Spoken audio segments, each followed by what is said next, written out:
Siz qurilish tashkilotidan uy sotib olayotganingizda bilishingiz shart bo'lgan muhim qoidalar. Demak, diqqat qilamiz, tushuntiraman. Agarda siz bironta qurilish tashkilotidan uy sotib olmoqchi bo'lsangiz, albatta ushbu qurilish tashkilotining davlat ro'yxatidan o'tganligi to'g'risidagi guvohnomasini tekshiring. Ikkinchidan, ushbu qurilish tashkiloti sizga uy sotayotgan hududga yoki endi uy qurmoqchi bo'lgan hududdagi yerga egalik huquqi mavjud yoki yo'qligini tekshiring. Buni siz ushbu qurilish tashkilotining auksiondan sotib olganligi to'g'risidagi hujjat yoki o'sha hududga hokim tomonidan berilganligi to'g'risidagi qaror mavjud bo'lishi kerak. Siz ushbu hujjatlarni albatta ko'rishingiz shart bo'ladi. Keyingi masala, siz albatta qurilish tashkiloti bilan shartnoma imzolayotganingizda o'zingizga tushunarli tilda, o'zbek tilida yoki boshqa tilda shartnoma tuzishlarini talab qiling.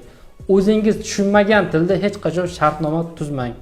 Ayrim qurilish tashkilotlari fuqaroning shartnomani tushunmasligidan, shartnoma tilini tushunmasligidan foydalanib, ularning o'zlarining foydasiga ishlaydigan bandlarni kiritib, fuqarolarni cho'chirishmoqda. Keyingi masala, albatta siz agarda imkoniyatingiz bo'lsa, malakali advokat yoki yuristdan maslahat oling. Va bundan tashqari siz ko'p yillik tajribaga ega bo'lgan qurilish tashkilotlaridan uy sotib olishga harakat qiling.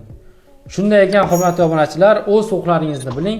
Agarda sizga shu va boshqa masalalarda advokatlik xizmatlari kerak bo'lsa, bizga murojaat qiling.